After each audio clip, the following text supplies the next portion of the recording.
I love the Tales series so much. Hey everyone, what up? Mad Kaiser here.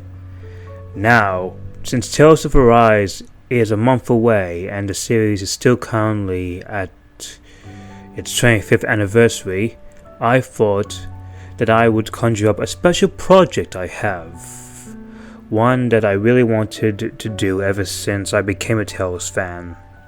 And since my Tales videos became very popular, and that is my very own Tales of Retrospective. But I won't be doing all the covering of all the past titles, as I've recently had some help from other Tales friends of mine who've been covering a couple of the entries you'll see. So sit back and enjoy this Tales of Retrospective by me and the fans.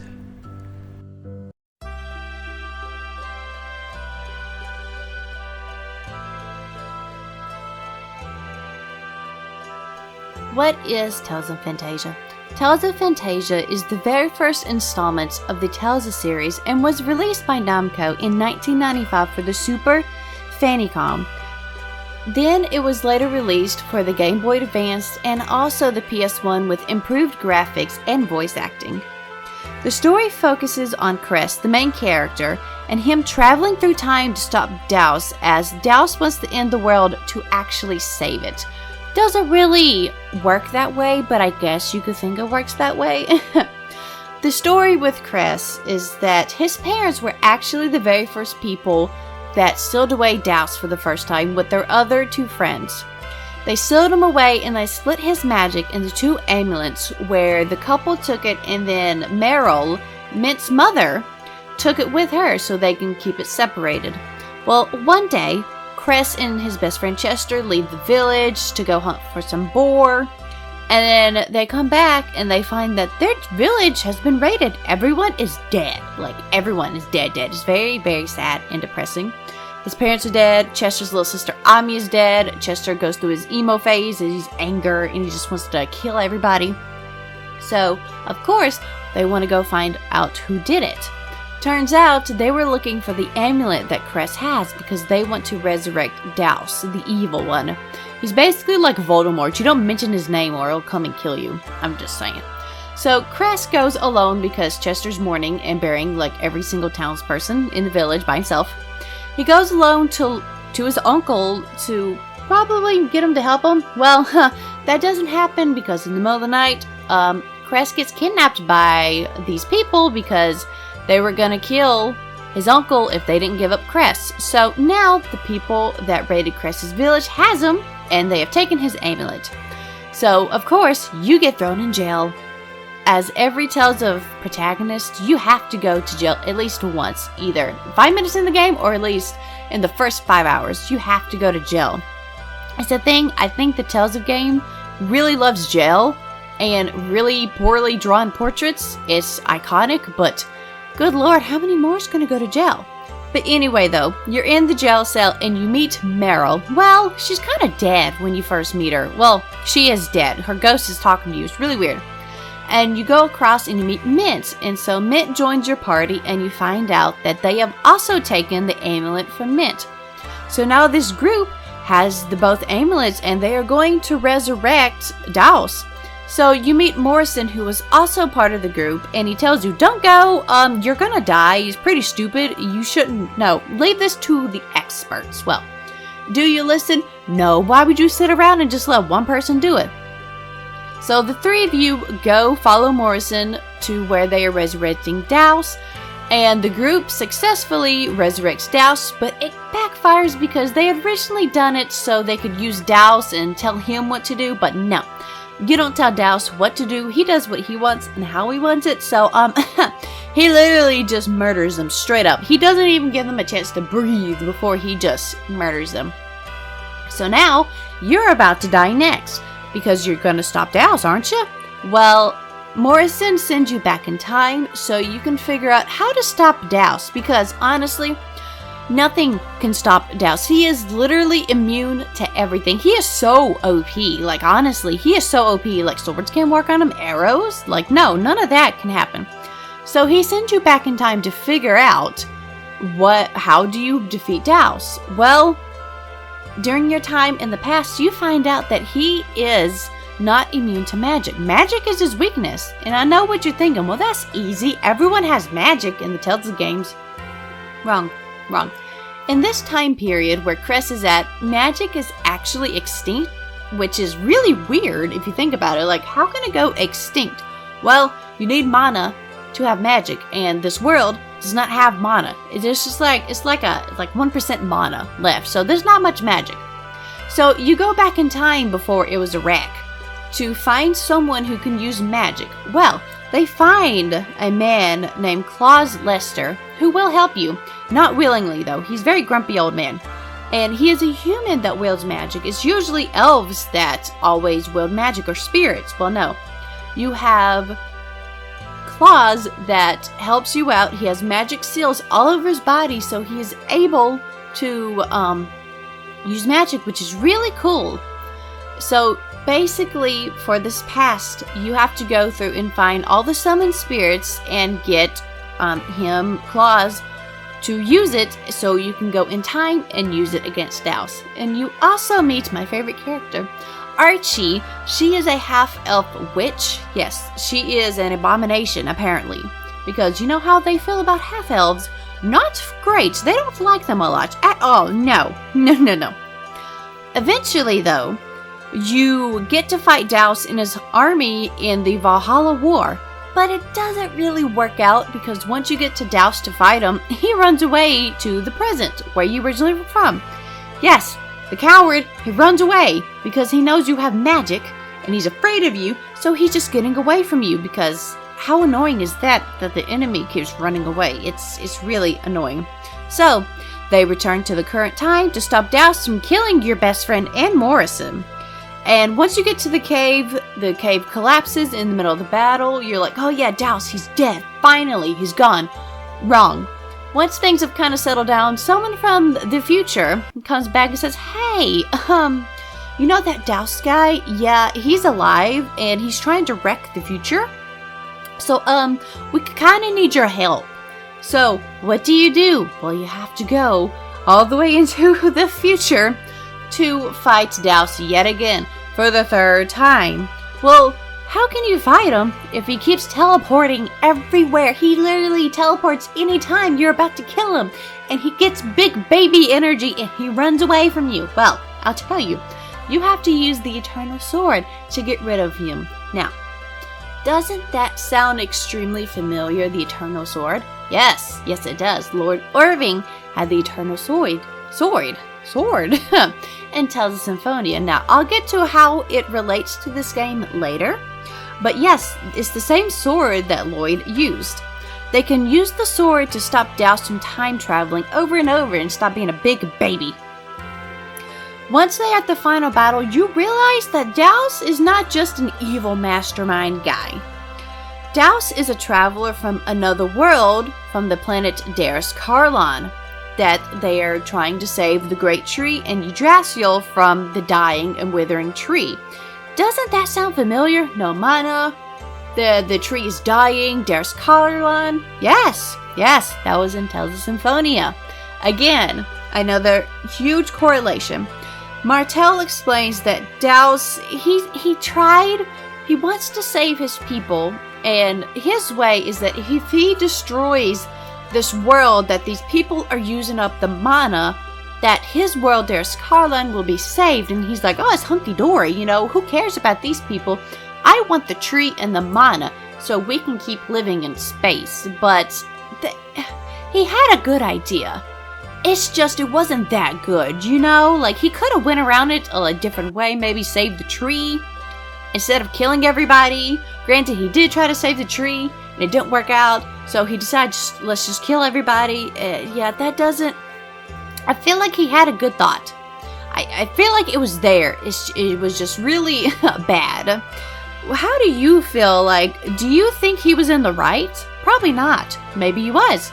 I mean, he's a great antagonist. He wanted to save his people, and he was willing to sacrifice an entire planet, honestly. I mean, I give props and respect for that, okay?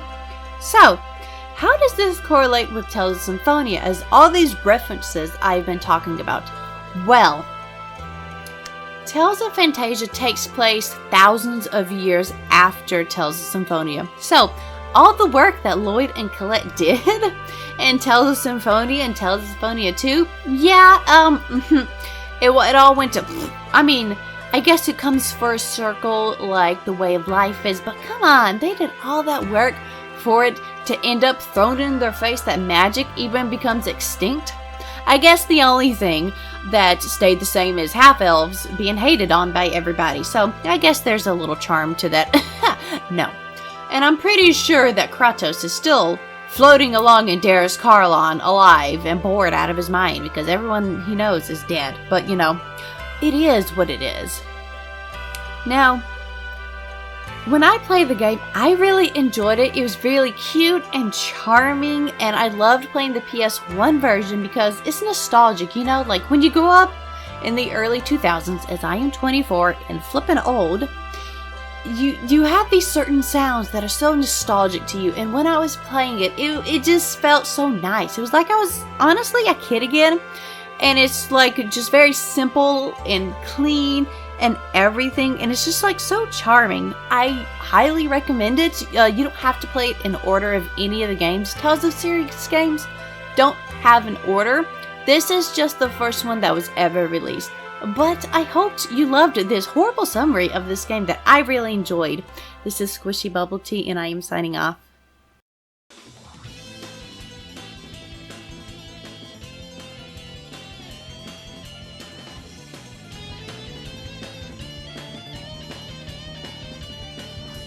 Tales of Destiny was the second mainline entry in the Tales series, and was released for the PlayStation 1 in December 23rd, 1997 for Japan, and for North America in September 30th, 1998, as it has returned many of the previous staff from Phantasia, including Wolf Team, as well as composers like Motoi Sakuraba and Shinji Tamura. However, the new designs for the characters and artist was none other by Mutsumi Inamata, who would make a namestay of many of the character designs for games like Tales of Destiny 2, Eternia, Hearts, Graces, Xillia Duology, and Berseria and Zestiria, just to name a few. As such, in 2006 in Japan, they also made a PlayStation 2 remake of it, and then around 2008 they also made a director's cut of it. The new team that made the director's cut was very brand new and has been dubbed known as Namco Tales Studio, and as such the new PS2 remake offered new graphics as well as a new battle system with key cutscenes fully voiced, as well as the director's cut having now a new addition called Leon Mode, where you get to play through new story beats from Leon's perspective, as well as familiar points of the original Tales of Destiny story. As such, Tales of Destiny's new battle system for the remake was known as the Aerial Linear Motion Battle System, dubbed ARLMBS, and this new system focused more primarily on aerial combat as well as combination attacks. It also introduced us to the Chain Capacity System, or CC for short, a system that's far different than the technical point system that other Tales games had, and this new system would be a staple in such games like Tales of Graces F, Tales of Zestiria, and Tales of Berseria. Now, the story is set in the past where a comet crashed in the world, throwing dust clouds in the sky and shrouding the world in cold and darkness. At the same time, its inhabitants, the Aethers, had discovered a new form of energy from the meteorite's core, which they named Lens. Combining this with further research, they were able to create skies, cities, and live in them. However, only a select few were chosen, while the rest of the people remained on the ground, and those people became as the Earthers. Over time, the sky's inhabitants known as the Etherians in their Aeropolis cities. Soon, they later created a horrific weapon known as the Belgrand and shot down any who opposed them. This of course led to a full-scale war to erupt between the two civilizations, known as the Aether Wars. However, regardless of their will and persistence, the Etherians continued to have power to dominate every engagement through the use of the Bellcraft. In disgust of the Etherians' elitist behavior, a group of Etherian scientists went to the surface. There, with the aid of the Earthers, they were able to create special swords known as Swordians, which were sentient. And unlike other weapons, these swords would choose their masters and call upon the elements of nature to do their will. Using these weapons, the people of the surface finally had an edge against the Etherians. Thanks to the Swordians and their masters, scores of Aeropolis was sunk all the way to the depths of the ocean. In the end, the Earthers claimed victory over the Etherians. Thousands of years later, that story would have mostly been forgotten. In the meantime, the purposeless Swordians fell into a deep stasis sleep, only to awaken when grave threats rose again. And the story of course starts with our country boy turned adventurer, Stan Elrond, who plans to seek fame and adventure, and has done so by trying to sneak aboard the flying ship as Draconis, posing as a stowaway to try to get to Sangod and become a knight there. However, it's not too long till our boy has been captured by the crew, but before he is sent to serve them, a large army of monsters invade the ship, so much attacking the crew. This of course gives a chance for Stan to escape from them, but however, Stan is later cornered by monsters and needs to find a weapon to fend off them. He later heads to a storeroom and discovers a sword that talks to him, calling itself Dimlos, and it reveals to be that he is one of the sentient Swordians from the Aether Wars, and thus Stan wields Dimlos and later becomes its master, escaping the Draconis, and later being bonded with the sword known as Dimlos.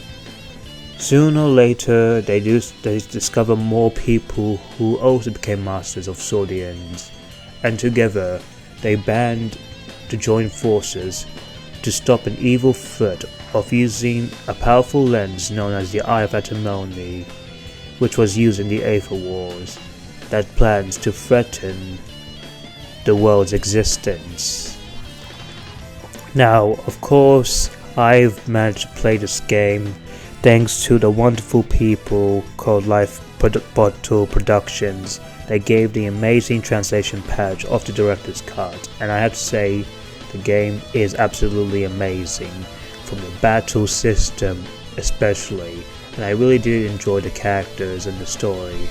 It's such a good game, and I definitely hope that if Tales of Destiny does get localized, it will not only be for the director's cut edition, but also to have its sequel Destiny 2, and also to be released on modern platforms, so that new players can enjoy this experience.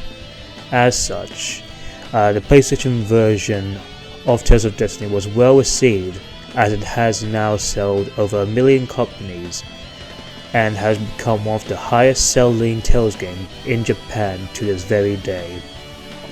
As such, in terms of sales, Tales of Destiny, the PS1 version, had sold, about 1,139 copies worldwide by December 2007.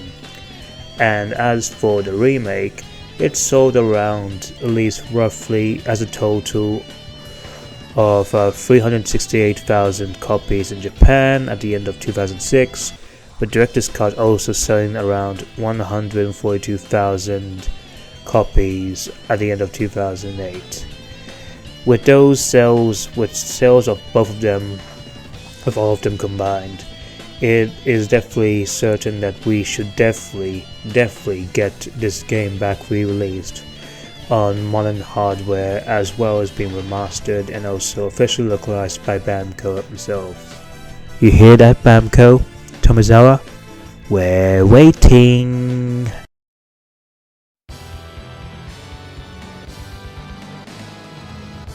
Tales of Destiny 2, no, not that one, this one, is a direct sequel to Tales of Destiny and was released on PlayStation 2 in November 2002 in Japan, March 2003 in South Korea, and August 2003 in China.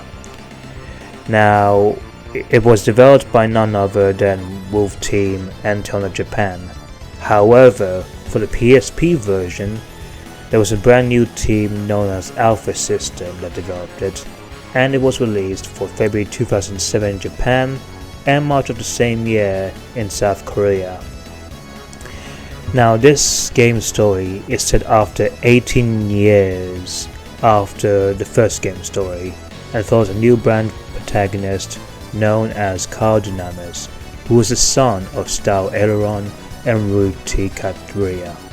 Shortly after meeting a mysterious girl named Riala, while trying to save Ruti's orphanage from bankruptcy, Carl is then drawn into a conflict with Barbatos, a cruel warrior who is responsible for killing Stan and the machinations of Elrain, a religious leader who plans to seek peace for mankind.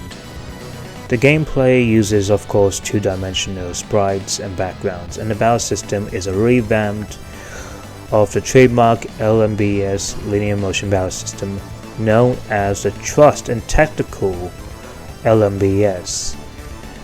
Now, development for this game began after the release of Tales of Eternia in 2000, which took around 2 years to complete, and of course was the last Tales game to be developed by the original Wolf Team before it became the Namco Tales studio.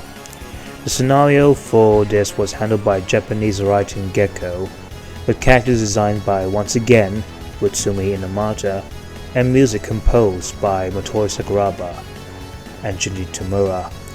The PSP port was also made by a similar port of Eternia, met with critical success. As of course, this game sold over 700,000 units by January 2003, and of course has received a lot of acclaim for both Japanese and Western critics. Now, of course, this game, of course, is one of the instances where this game would have, not been released in Japan, and also, would be just, released all in Asia, and not once making it outside of them at all, which really, really sucks, like, honestly. As such, there is news that a team known as Lumina Tales, a fan group, has been working on a fan translation patch for this game, with them nearly finishing the translation and have begun starting editing the progress involving the new workaround with the skits. And they also even plan to do their own interpretation of the original Tales of Destiny Director's Cut as well. As such, with Tales of Destiny 2, this is where an instance is where most games, Tales games would actually have direct sequels to their original counterparts. Because while mostly Tales games are standalone, just like Final Fantasy and Dragon Quest and Persona, some of them would even have direct sequels, like Tales of Xillia 2 is a direct sequel to Tales of Xillia, and Tales of Symphonia Dawn of the New World is a direct sequel to Tales of Symphonia, and the same place goes to Tales of Destiny 2.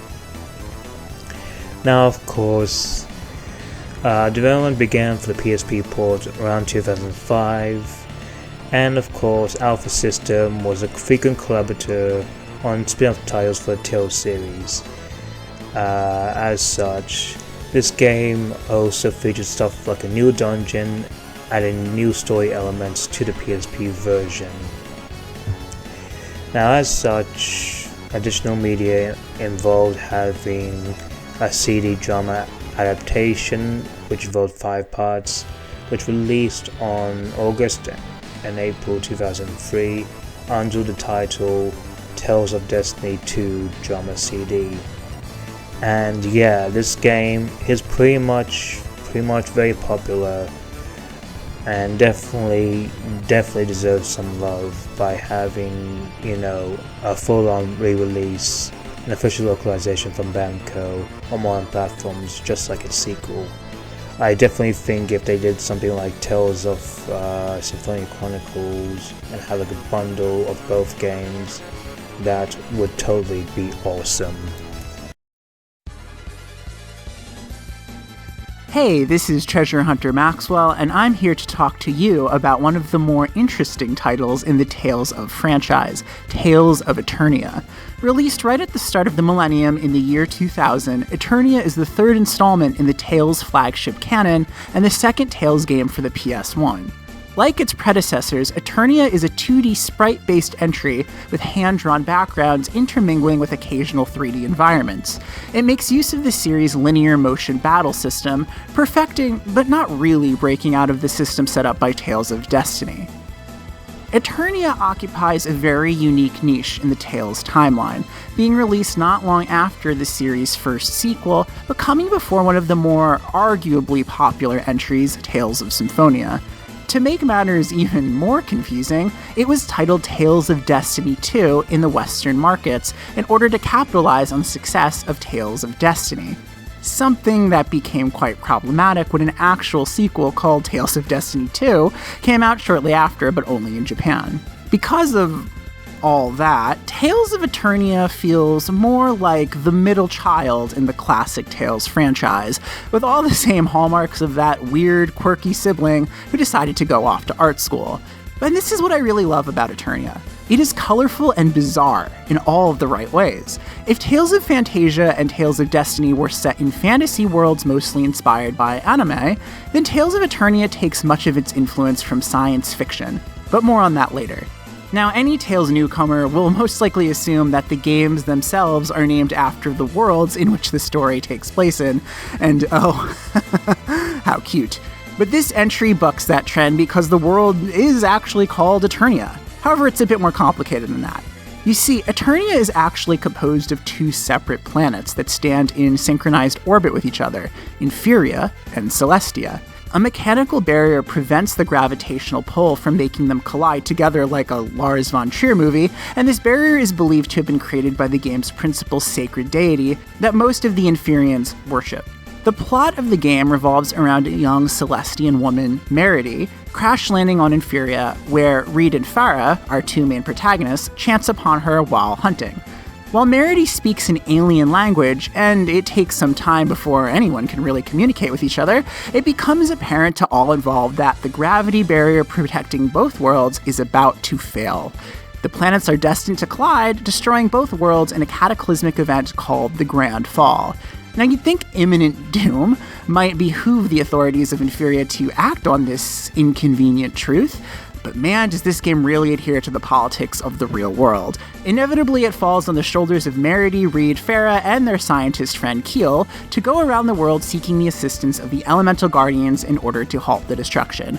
But in typical Tales fashion, it gets so much more complicated than that. As per usual, there's a fair amount of playable characters, but to keep things short and prevent spoilers, we'll just cover the main 4. First, the main protagonist, Reed Herschel, the himbo protagonist to end all himbo protagonists. Our crop top king is a reluctant hero who would rather sleep or eat than do much of anything, really. To put it bluntly, this boy is dumb, and I love him. Reed is still well-meaning and friendly, and while he isn't the most three-dimensional sword-wielding protagonist in the Tales canon, he's fine. Arguably the person who would have been the protagonist in a more enlightened era is Reed's best friend Farah Orsted, a green-haired girl who takes no crap and lives and breathes adventure. Farah is a trained fighter and is the one character who seems the most invested in helping Meredy / getting the adventure going, often having to drag Reed by the ears in order to do so. It feels radical today to see a leading lady using her fists, and I can only imagine how groundbreaking it would have been back in the year 2000. Tifa Lockhart crawled so Farah Orsted could run. On the subject of women, it was also kind of cool to see that the ladies outnumbered the men 2-1 at the start of the game. Speaking of which, there is the second leading lady, Meredy, who apparently needs no last name. Meredy is unusual from the get-go. She fights with her weird alien pet friend Quickie using a whistle as a weapon. She has pink hair, she can use magic, she's mostly a plot device, but she lends herself to several humorous moments. Most noteworthy is the fact that Meredy's a woman of color in a leading role in an early 2000 JRPG, which was not very common and sadly isn't very common today either. The subject of race and ethnicity are breached numerous times throughout the game, and this really shouldn't be a surprise as the Tales series is not one to shy away from real-world subject matter. But all in all, the series doesn't have a lot of characters who stand out as being anything other than standard anime nebulous light-skinned people, so it was cool to see a distinction for once.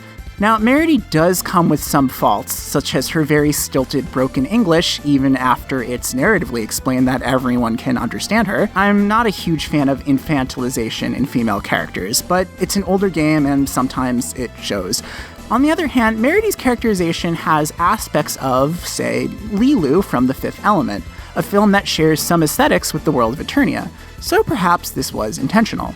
In terms of other characters, there's also Keel Zabel, Reed's friend and rival, a scientist who quite frankly is a bit of a jerk. There's other characters too, such as Raz and Chat, but I'll let you discover them on your own as we're getting into spoiler territory once they're brought into the picture. On that note, the principal antagonist themselves is not truly revealed till the close of the game, and for a majority of the story, the threat appears to be the world collision itself, something that is unique but does not leave a lot of interpersonal drama till the end of the story. And not to spoil anything, but the big bad themselves is also pretty unique and iconic for what it's worth. Now, if you really like detailed 2D pixel art with lush, gorgeous backgrounds, then boy is Tales of Eternia the game for you. Eternia came out smack dab in the middle of the golden age of polished 2D sprites, where every single background could easily be its own painting in a gallery. Even small rooms where literally nothing happens have an insane amount of bits and bobs to marvel at. It's a very pretty game, which is why it's so damn infuriating to see reviews from the time it was released disparaging it as looking like an SNES title. Of course, this was around the time that big 3D RPGs like Final Fantasy VII and VIII were blowing everyone's orbitals out with CGI, FMVs, and the like, so the bias is understandable, but, in my opinion, not warranted. Having personally never played the game until 2021, I thought it looked wonderful. The music varies in quality throughout the game, and while I wouldn't call any one particular track a standout, I do appreciate how experimental it gets, especially when it comes to the tonal shift after the jump between worlds, and that's not a spoiler, come on, it's pretty obvious that was going to happen. If you've had the opportunity to play more than one Tales of game, then you might recognize some commonalities between them, motifs, homages across titles.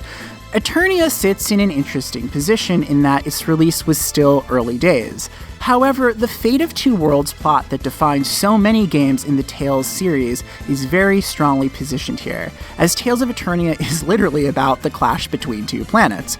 Without spoiling later entries, this scenario is seen to a certain degree in Tales of Symphonia, as well as the plot of the upcoming Tales of Arise, which also features a story revolving around two rival civilizations on neighboring planets. While on the surface, Eternia appears to be a fantasy RPG, it owes much of its aesthetic to a very specific subgenre of science fiction that you don't often see in the gaming world. I need to be clear, though, that I'm basing this off of my own observations and perception of the art style and plot. I really did try to research the developmental background on Eternia, but there doesn't seem to be a whole lot on the English-speaking part of the internet. That said, I felt that the game definitely feels inspired by the visuals and even some of the plots of French sci-fi comic books, such as Barbarella, and to an extent the works of Mobius. Machines and character designs have that very unique, funky, psychedelic 60s haute couture quality about them. For comparison, the video game Gravity Rush, also inspired by French comics, or Bande Dessinée, has a very similar look that I see running through Tales of Eternia. This fact alone makes Eternia stand out as visually distinct.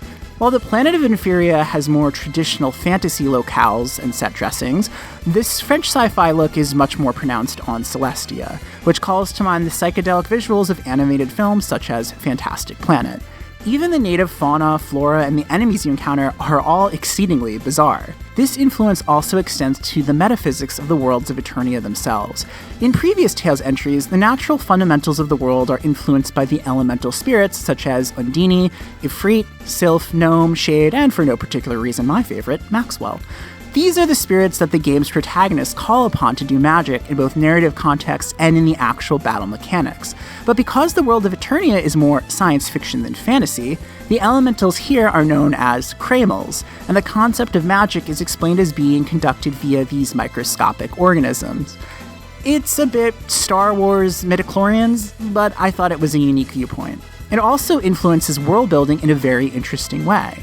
Because the greater Kramels are equally divided among the worlds of Vesperia and Celestia, this affects the presentation of those respective settings. For example, the Kramels of water, fire, and wind rule over Eternia, which has sunny skies, open seas, and a warm, windy climate, whereas the Kramels of shadow, earth, and ice rule over Celestia, presented as a darker, cooler, and more rugged world without wind. It almost made me wish that other games in the series, such as Symphonia, played with this idea as well. At the top, I'd mention that Meredy speaks an unintelligible alien language, as do most of the Celestian characters. But this written and spoken language isn't really gibberish at all. It's a real constructed language referred to in-game as Melnyx. In the context of the story, it's an ancient language that was retained as the lingua franca by the Celestians, but on Eternia, it's only spoken when performing elemental magic, and is primarily the language of the Kramels. Much like other constructed languages in fiction, such as Klingon and High Valyrian, it can actually be translated into English and Japanese. Written, the alphabet reflects English's syntax and structure, but spoken aloud, it follows Japanese grammatical and syllabic patterns. The language also appears in other Bandai Namco video games, including Tales of Xillia, where it's called Long Dao, and was intended to be used in a cancelled spin-off to the space shooter Xevious. So what else is there to say about Eternia? The battle system is fine for when the game came out, but it can get very repetitive very quickly. There's the equivalent of Mystic Arts, and then there's the Kramel fusion system that's interesting if not a bit esoteric, but it does provide some fun strategy when it comes to generating special moves. There are mini-games in Eternia, but they are, to be blunt, utter crap. Controls are jank, rules are stupid. Eternia's battles can also be a little bit difficult as this game goes on, largely because there are very few ways to revitalize your quickly depleted special ability points / magic points / whatever you want to call them. This can lead to a lot of chipping away at dungeons and then backtracking back to heal points, something that gets pretty repetitive rather quickly. Besides all that, you get your smattering of traditional Tales gameplay loops and concepts, including the introduction of the Wonder Chef, who needs no explanation. This is actually the second Tales game to use the cooking system, which functions pretty much the same as it does in all other entries. So what else is there to say about Tales of Eternia? It certainly has its own unique personality in the Tales series, even if the story doesn't really break much ground. It's a shame then that the most recent port of Tales of Eternia is for the PSP, because it could definitely use a re-release with quality of life enhancements. And I think for people who are interested in delving into the more obscure recesses of the Tales canon, Tales of Eternia definitely warrants a play. Which is all to say, come on Bandai Namco, if you're listening, when are we getting a Tales of Classics collection on the Switch? Hurry up with that.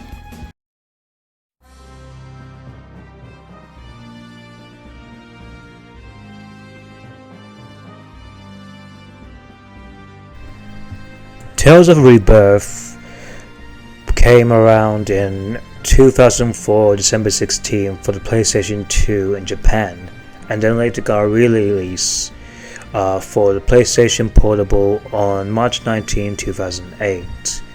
And this game was also developed by Namco Tales Studio, and was dubbed known as the sixth main entry in the Tales series. Now, this game is around where in a world where humans known as Huma and beast people known as Gajuma coexist in relative peace. The world's magical power is called Force, which manifests in various people as control over an element or aspect of the physical laws. In ancient times, after a war where Huma attempted to enslave Gajuma, both races eventually joined forces to found the Kingdom of Caregia. An unspecified time before the events of the game, Georicius, hope I'm butchering these names, because if I am, I really hope people need to help me. I hope I'm saying that right, oh my god. So this guy was known as the ruler of a spirit race known as the Sacred Beast, who sought to destroy the Humor as their dark emotions were fueling a primordial destructive force known as Eurus. The other Sacred Beasts put a stop to Georicus' plan by sealing him away, then acting to nullify Eurus' threat. The story opens with the death of Caregia's king, Ladurus Lindblom, poisoned by the royal advisor Zilva Madigan. During his final moments, he releases his power into the world, causing many humans to be possessed by force, including Vague, Annie, and Titri. As the king has failed to name a successor, Caregia enters Integrum and at his death. As such, this game follows the adventures of Vague Lundberg, a human whose friend, Claire Bennett, has been kidnapped by agents of Agate, heir to the throne of the Kingdom of Caregia. Setting out to rescue Claire, Vague and those who join him become entangled in escalating racial conflicts consuming the land. Now, in terms of the gameplay system, this again uses a new battle system known as the Free Line Linear Motion Battle System, and uses even a similar multiplayer mechanic to Tales of Symphonia. It also has things like a rush gauge and also a force gauge, as well as enhancement points, or EP for short, which is used to strengthen equipped armor, weapons, and accessories instead of using just gold. Now, this game, of course, is what considered to be a fan favorite to many people who played this game, even if this game never got a Western release, an official localization. There were plans of a franchisation for this game to be officially localized by the once defunct Absolute Zero, but recently words have been spread that there is technically a translation patch of this game that's rumored to be around in Destiny's Absolute Zero's Discord. Now, whether that is true or not, or whether or not Rebirth can see the light, all we can say is that we hope is that Tales of Rebirth definitely gets free and gets an official localization and released on modern consoles. Now, this game, of course, sold very well in Japan, as it sold over 600,000 units from the PS2 version, while the PSP release sold over 83,000. And of course, it has been very positive from Western critics who at least tried this game. But as I said, it definitely deserves to be localized. So please, Bamco, please, I want to play this so much, especially when it has interesting themes, because the scenario for this was written by Hiramatsu Masaki, dealt extensively with issues of coexistence between races and ethnic conflicts, which are themes that we would see in things like Tales of Symphonia, Tales of Xillia, especially its sequel, and recently, from what we can see, Tales of Arise even. So as such, I definitely think that Tales of Rebirth is an important game in the series, and definitely deserves to be played no matter what.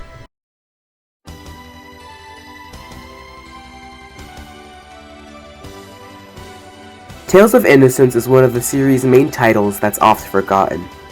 Without a Western localization, and also being sandwiched between the releases of Abyss and Vesperia, It is generally shoved in the back burner with other Japan-exclusive titles, such as Destiny 2, Rebirth, and Tempest. However, in 2010, when a well-known modding team known as Absolute Zero programmed, translated, and released a mod of Innocence, the game was much more available to non-Japanese players, and knowledge of the world within started to spread. The worlds of Naraka and Devaloka were once one. The gods existed in the heavens above, while the humans worked their short life away on the earth below. These worlds coexisted for thousands of years, keeping a natural order in the way of things. However, when an unexplained disaster struck the planet, Devaloka would end up withering away, leaving the modern people of Naraka to barely even recall the other realm. Hundreds of years later, Naraka was now a world covered in strife.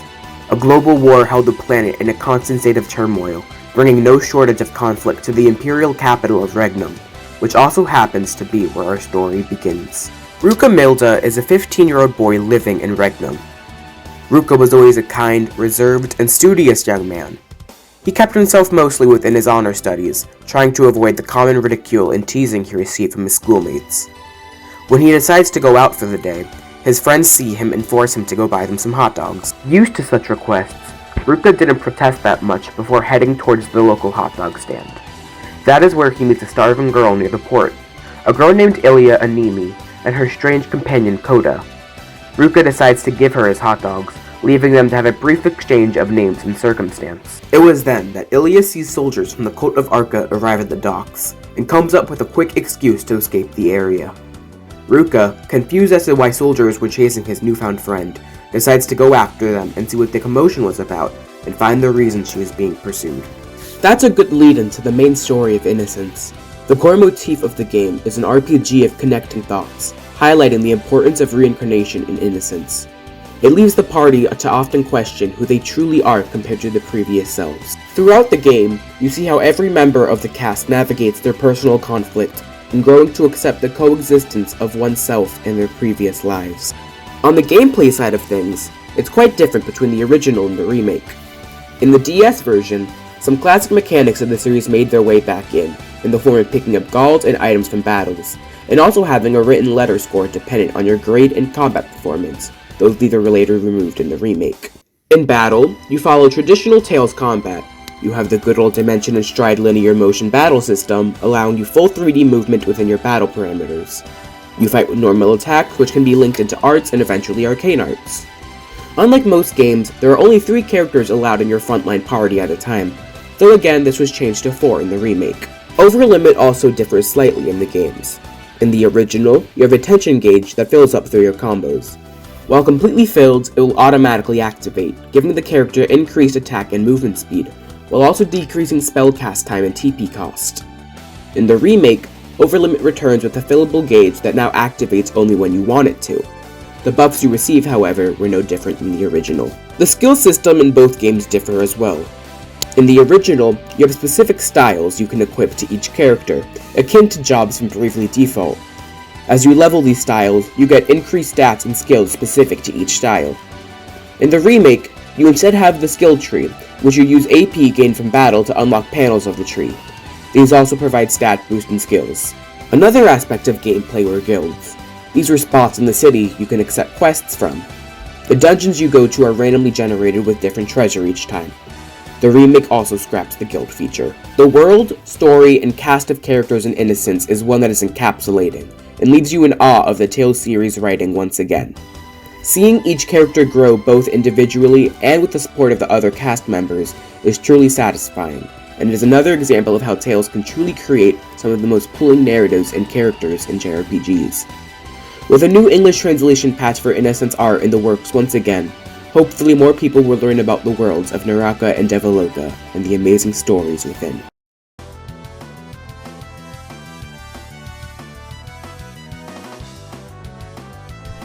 Tales of the Tempest was released on October 2006 for the Nintendo DS and was made by Dimps and Namco Tales Studio. Now this game was, of course, as I said, exclusive to Nintendo DS and again a Japan exclusive. And of course it did have people like Motoi Sakuraba, Mutsumi Inamata, Daigo Okamura, and of course the producer for it, Motomo Yoshizumi. Now this game some people have referred to as a spin-off, as in an escort title, which is not as big as the mothership titles, which are the mainline games. Though of course recently Bamco has officially stated that even all the escort games have now become as mothership titles. Now development of this game is pretty interesting, which probably led to the reception it had. As such, this game was a first to be developed for the Nintendo DS, as it was the concept behind it was to create a compact Tales experience for that platform. However, Yoshizumi had to move the delay for the game to be delayed twice. So yep, he delayed the game twice before its release to try and refine the experience.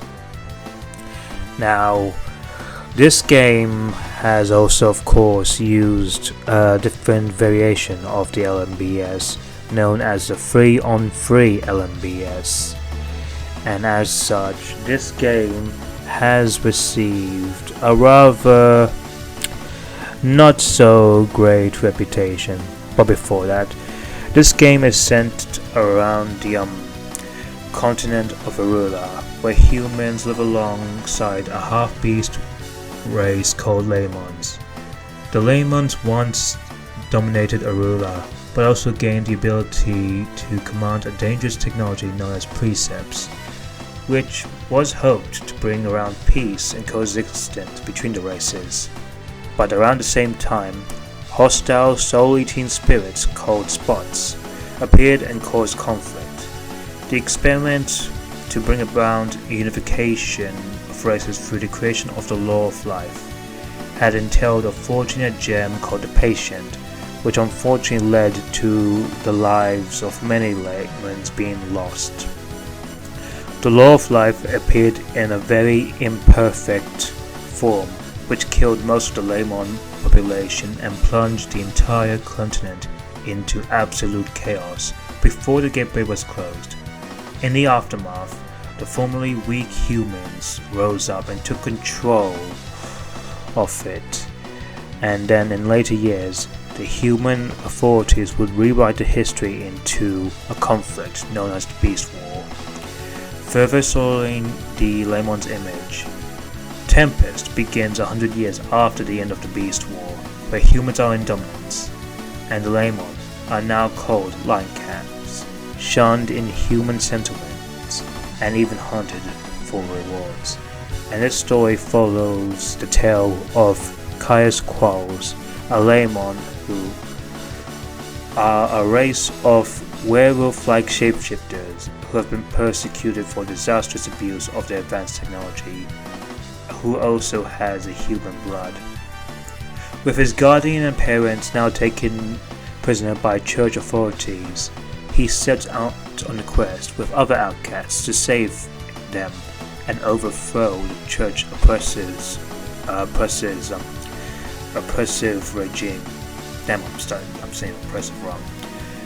And to overthrow the church's oppressive regime.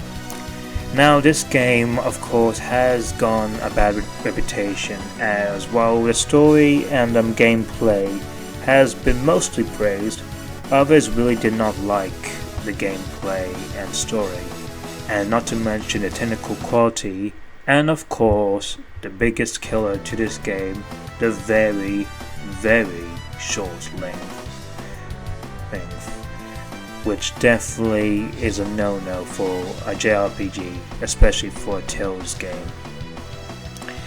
As such, this game really did not do well, as this game sold around 100,005 just sold over 100,005 units, which is a very poor performance for a Tales game, according to Nintendo Dream.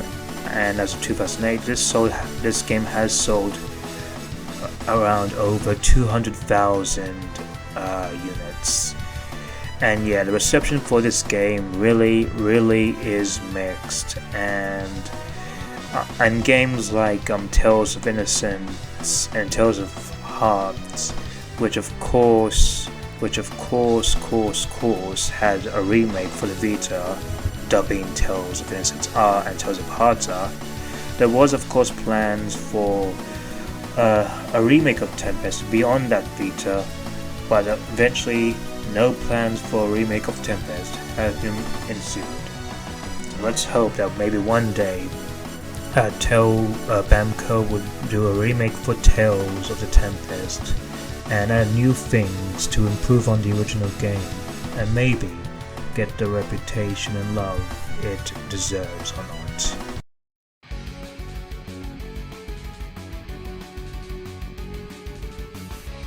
There lies a princess fair and dear, who has slept for over 1,000 years amidst a bramble of thorny spears.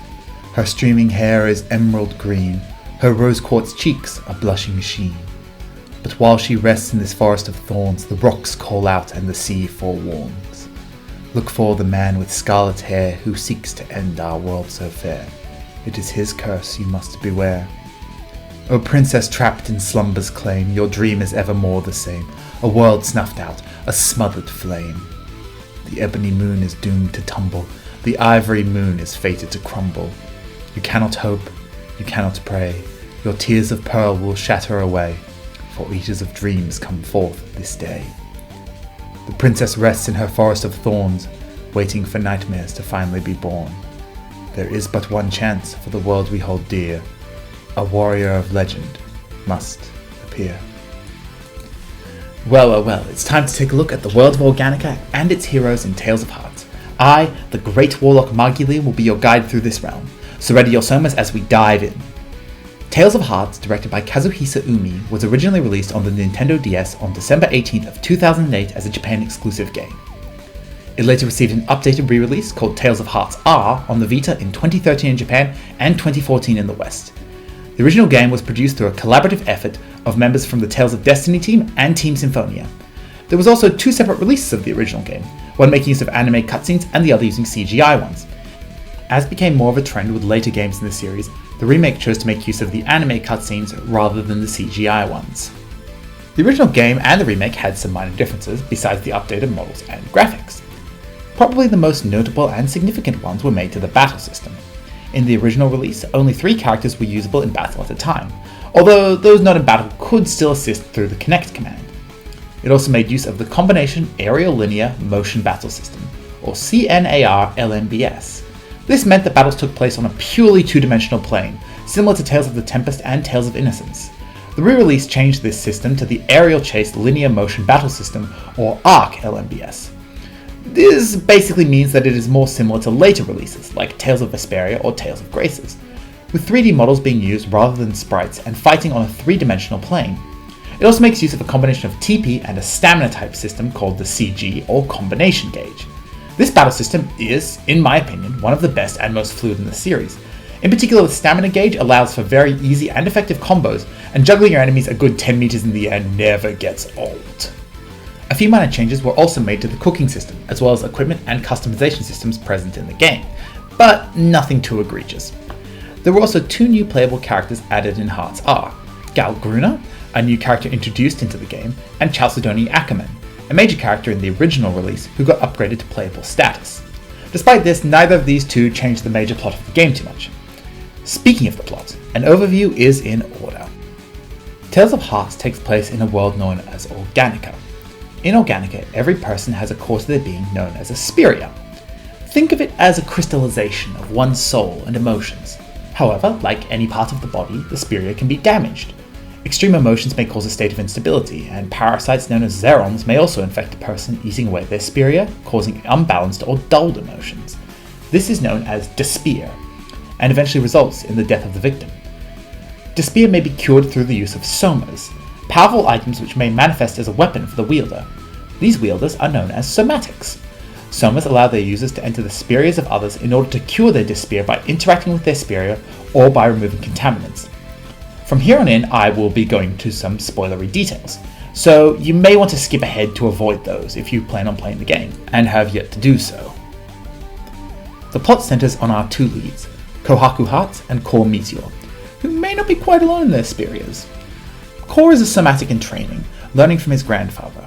One day, Kohaku and her brother Hisui arrive on Core's island whilst searching for a soma. Whilst Core and his grandfather help Kohaku to retrieve one, previously owned by Core's mother, their quest ends poorly. They are attacked by a woman out of folklore, the witch Inca Rose.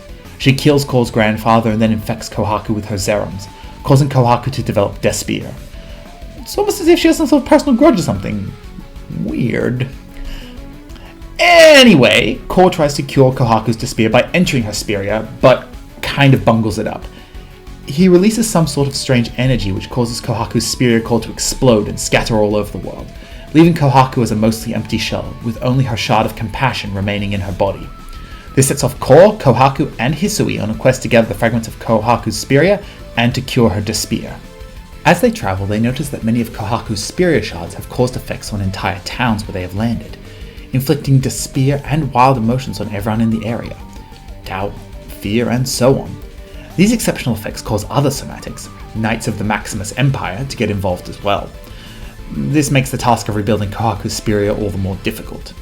Eventually, however, the party does manage to rebuild her Vesperia, and over the course of the journey, Kohaku and Core form a strong romantic bond with one another. However, once her Vesperia is rebuilt, it also becomes more vulnerable.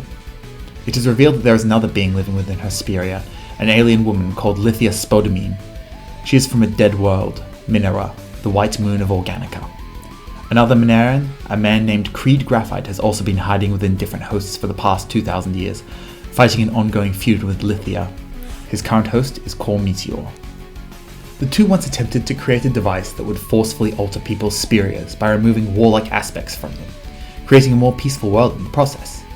Sadly, the device, known as Gardenia, did not just remove part of a person's Vesperia, but the whole thing, causing them to be petrified. This wiped out all life on Minera. Lithia, together with her sister, managed to shut down and seal away Gardenia. It hangs inactive in the sky now, the black moon of Organica. But Creed still searches for a way to unlock the device so that he might undo the damage, even if it would destroy all life on Organica in the process. Through some possession shenanigans, Creed gains the key to Gardenia, and him and Lithia manage to re-enter their original bodies. And so the race is on for the party to defeat Creed, prevent Gardenia's reactivation, and save the world. Tales of Hearts is not the most grand-scale Tales game. It's not quite so impactful as Symphonia or as emotional as Berseria, but what it is heartfelt. Pun intended. The game centers on the concept of bonds and love between people. The characters really grow to love and care for each other, and these bonds they form are central to the overall victory that they achieve. Core and Kohaku's relationship is wonderful and genuine. Beryl and Kohaku's friendship is incredibly sweet, and seeing Lithia and Hisui, two very cold characters, warm up to each other is beautiful. Heck, the party teaches the robot to feel love. Due to this, the game has an enormous amount of linked mystic arts, and I don't know about you, but I'm a sucker for those. In particular though, one character sticks out to me, Beryl Bonito. She is loud, shrill, cowardly, spiteful, jealous, and an incredibly brave and loyal friend. Her goal in life is to become a court painter, as she believes that if she gets famous, she can just whip up a masterpiece once in a while and spend the rest of her time eating bonbons. The party at one point stumbles upon a fraudulent secret of a famous artist. In a panic, the man offers Beryl to get her a court painter position in exchange for her keeping his secrets. She politely thanks him for showing her his art and walks away, letting him have his secret, but not stooping to blackmail. The easy life means nothing if she didn't earn it. In a significant moment later in the game, Beryl admits that on one level she hates Kohaku. She acknowledges that the girl is her friend, but she has everything Beryl doesn't. She's cool, composed, pretty, and graceful, and she's the girl that Core fell in love with. Beryl admits that her jealousy is unfair, as Kohaku is nothing but kind and sweet to her. But even so, feeling is not so easily erased. Touching on moments like these, emotional conflicts that are terribly relatable and understandable, is how Tales of Hearts is able to stand out within the series. It is a game with fantastic fast-paced battles, a simple but wholesome story, and some incredibly sweet characters. So if you're looking for a heartwarming experience, then I recommend you get yourself a Vita, download Hearts, and give it a try. It will not disappoint. Tales of Symphonia released in Japan on August 29, 2003, exclusively for the Nintendo GameCube. Symphonia made it to the States July 13th of the following year, and the EU finally got their hands on it November 19th. It is the fifth mainline game of the Tales series. The game helped make a name not only for itself but for the series as a whole. Better marketing and a semi-complete English dub helped get a foot in the door with Western audiences. The game garnered a reputation for its cel-shaded art style, intricate story, memorable cast, and massive scale. Symphonia has also acquired a slight air of infamy due to the sheer amount of stuff to do, making the task of 100%ing the game quite the undertaking.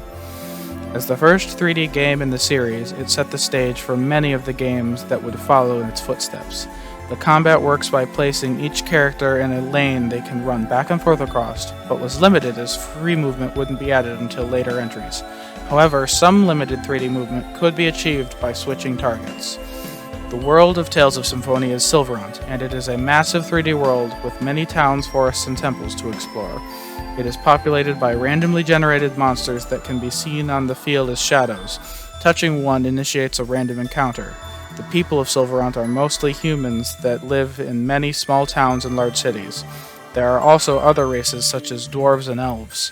Most importantly, there are half-elves. Being neither elf nor human, half-elves were shunned by both sides until they started forming a group known as Desians. This group has been capturing and enslaving humans for years with the goal of becoming the new dominant race of the world.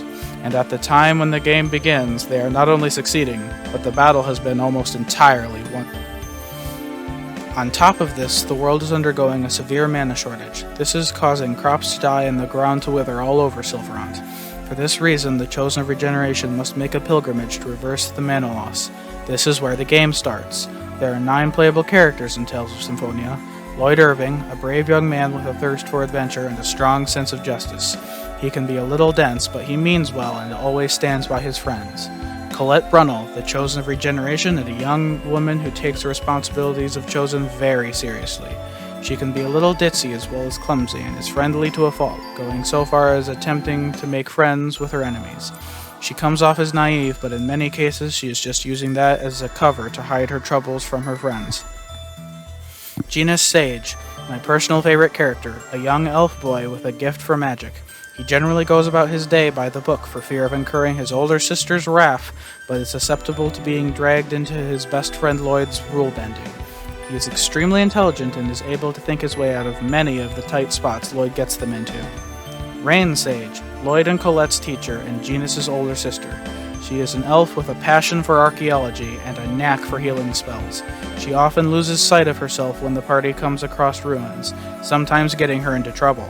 She is very by the book the rest of the time and does not tolerate any rule-bending. Kratos Arunian, a mysterious and highly skilled swordsman. He joins the Chosen's group as a mercenary to protect her from the Desians. He shows an interest in Lloyd and teaches him about swordsmanship. However, his serious demeanor often leads to them to arguing. The next few characters cannot be talked about without spoilers. Please skip ahead if you wish. Shina Fubiushi. First, she appears as a villain attempting to kill the Chosen, but after she sees the state of the world, she comes clean to the party. She is a ninja from another world, Tetheala, and she was sent to stop the regeneration in Sylvarant because reversing the mana would put Tetheala in decline. She is very compassionate and incapable of turning her eyes away from the suffering of others, so she hopes to find a way to help both worlds rather than leave one to its doom. Zelos Wilder, Tetheala's Chosen of Regeneration. Since his world is not in decline, he has lived his life as nothing more than a public figure. He comes off as a pompous womanizer, but he is insecure about his status since he believes everything he has came to him because he is the Chosen, and nobody thinks of him as a true friend. His disposition begins to soften a little after spending time with the Sylvarant crew. Persea Combatir, a Tethealan the party encounters by chance. She was given immeasurable strength at the cost of being stripped of all emotion. She has been stuck in the state for years because no one wants to get close to her since they find her creepy. Once the party finds a way to return her emotions, she is distraught to realize she has been thoughtlessly doing her work, ignoring the forgotten corpse of her father still in his bed. She sticks with the party, hoping to find the people who did this to her. Duke Regal Bryntz, a dangerous convict sent to kill Colette in Tetheala. Upon seeing Persea, he stops fighting and escapes. He later approaches the party to talk to Berseria, and seeing her X-Sphere makes him angry. The same experiment Berseria had undergone had been done to her sister and Regal's lover, Alicia. When her X-Sphere went haywire, Regal had been forced to kill her before she lost all control and became a monster. In my opinion, Tales of Symphonia has one of the best casts in gaming, and in RPGs, a good cast is half the battle. The game can go from funny to depressing throughout the long journey of regeneration, and there are many surprises that I never saw coming during my first playthrough. The game has lots of opportunities to personalize the story.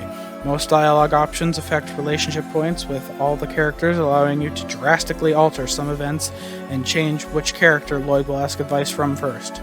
This goes so far that in one scenario I didn't know about at the time of researching for this retrospective can lead to the death of a party member. This ensures that every playthrough feels a little different and adds some spice to the story. It is also where the game got its name. The game's writer, Takumi Miyajima, wanted to create a unique Symphonia based on player choices. Tales of Symphonia Chronicles on the PS3, as well as a solo Steam port, are the newest versions of the game available at this time. In 2008 for the Nintendo Wii, Tales of Symphonia Dawn of the New World released in Japan and North America. In Japan, it's also known as Tales of Symphonia Night of Ratatosk, and it is the only sequel game at the time with multiple endings based on your choices. But did you also know it was originally proposed as WiiWare DLC for Tales of Symphonia? That's right, you had to have your card inserted with the completion of Tales of Symphonia in order to even access it on the Wii shop. And it was going to originally be a 2-hour DLC until further development. That's why it was released as a standalone title.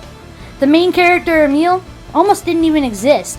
It was going to focus around Lloyd and the others protecting the world against Marta of all people, instead of Alice. However, as development went further along, so did the game's progress. We got more of a battle system, we got more characters, more character development, and an even better story than the original. With so many options, choices, side quests, monsters to recruit, it was not easy to 100% the game, but definitely worth it if you took the time. In the neutral ending, Emil, Richter, Aqua, and Tenebrae stay and hold the seal, making sure there's no destruction upon the world. The bad ending, Emil will sacrifice himself and that will forever hold the seal, but he'll be dead and Marta will no longer be able to see him ever again. The best ending is in which Richter, Aqua, and Tenebrae encourage and allow Emil to live his own life as a mortal instead of taking the blame for Aster's death, and he's to remain with Marta and live the rest of their days together. Again, these are fantastic endings, not only because I never experienced the neutral myself, I only experienced the bad and the best ending, but to see how much character development they put in such a small amount of time for one particular character. Emil used to be afraid all the time, and Ratatosk, or Ratatosk mode as he called it, would always come out and take care of things for him, so he wouldn't have to do that himself. He was shy, he was too afraid to say what was on his mind, but throughout the journey, he really comes into his own. He doesn't need Ratatosk to figure out what he wants to do, who he wants to be with, Marta, anything like that. And he finds the truth out for himself. Yes, he has Aster's body. That's just how it happened to be. But it doesn't mean that he needs to take responsibility for what happened, and that's what they encourage him to believe in the best ending. I also have to point out, if you choose to go down the bad ending, you have to literally fight your party. So if you have everybody maxed out, it's going to be a very bad time. But you have to fight your party in a ploy to make them believe that you are, once again in Ratatosk mode, not in control of yourself, and you're trying to put a stop to everything. And once you accidentally wound Marta at the end of the fight, Emil will sacrifice himself, and you will have no control over that. It'll end with you reading Marta's last journal entry to Emil, apologizing for not seeing that he was faking, and for letting him go like that, and that she would do whatever she could to make sure the world was a better place because of what he did. And the reason I'm talking like this is because that's just how I experienced it when I played the game. It has a huge impact on me still. Their mystic art is still my favorite in the entire series, with multiple games being released after that, as we know. multiple mystic arts, multiple everything. I think still, this is the only game, even when it was on Tales of Symphonia Chronicles on the PlayStation 3, this is the only game that I played first and foremost. I play it every single year when I get the chance. I have the Wii version still, and I'm not ashamed to say that it is my absolute favorite Tales game of all time, without hesitation. But that's just my personal opinion on it. And again, to those that have never played it, I do apologize for spoiling the end, but one of our goals here is to express how much the game means to us. And if I could right now, I would 100% go back and 100% the game all over again. That's just how good it is. But that's just my take on Tales of Symphonia, Dawn of the New World.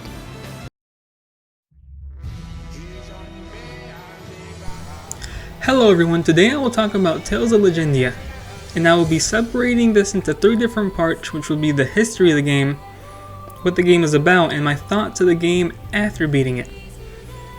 So we're starting off with the history. Tales of Legendia, first released in Japan in 2005, and then later released to the West in 2006. This year Namco was also intending to merge with Bandai, turning into the company we all know as Bandai Namco today. This is why after Tales of Legendia game starting screen, the logo changes from Namco to the Bandai Namco logo we are all now used to seeing. The game was also developed by a branch from Namco called Project Memphis, because Namco Tales Studio was in the development of Tales of Abyss, which came out in 2005, which is probably why the games look different from each other even though they were both released in 2005 on the PlayStation 2. The Tales of series wasn't the only popular game Namco was known for. There was also Pac-Man, Tekken, and Ace Combat, just to name a few, which brings us back to Project Memphis. Project Memphis was made up of members from the Namco Tales Studio and some of the developers that worked on Tekken and Soul Calibur, which is probably why the game looks different compared to the other games in the franchise that came before, during, and after it, like Symphonia, Abyss, and Innocence, in that same order. Legendia is also known to use the same linear motion battle system as other games in the series, and this is just the battle system used in almost every Tales game. If you've played Destiny, you could probably notice that they were very similar to each other. In fact, they were both using a 2D fighting field, while future games allowed for more 3D movement we later see in games like Symphonia. And with that, I think I'm done with talking about the history of Legendia, and I'll be moving on to talking about what the game is actually about. So the game begins with the main character Senna and the heroine Shirley on a boat during a storm, and are washed ashore after being attacked by a monster, and almost being hit by a ship with the size of a continent called the Legacy. And this is where the rest of the story takes place. After getting washed ashore, the game doesn't immediately tell you, but the population in this ship is divided into 2 groups called the Oranes, people of the land, and Fairness, people of the sea. Senna is an Oranes who can use the power of Iron Eris, which gives him the ability to use physical abilities which normal people cannot use. Not everyone can use Eris, and only a select few are born with this power, and anyone can be born with it. It's not restricted to a certain race or lineage. There's another Eris called Crystal Eris we see used by someone very early in the game that allows him to use magic instead of the physical abilities Senna can use. With all that said, before Senna and Shirley make it to shore, a yellow bright light shines in the middle of the Legacy. We soon find out that light signifies the appearance of the Morenes, a Farron who has fused their consciousness with the Legacy. This is why at the beginning of the game everyone tries to kidnap Shirley, because everyone believes that she is the legendary Morenes, someone who can control the ship everyone lives on at will. Without giving too much into spoilers, Shirley is targeted and captured by many people with different backgrounds and motives. After the main character make it ashore because they all believe that the Morenes from the legend.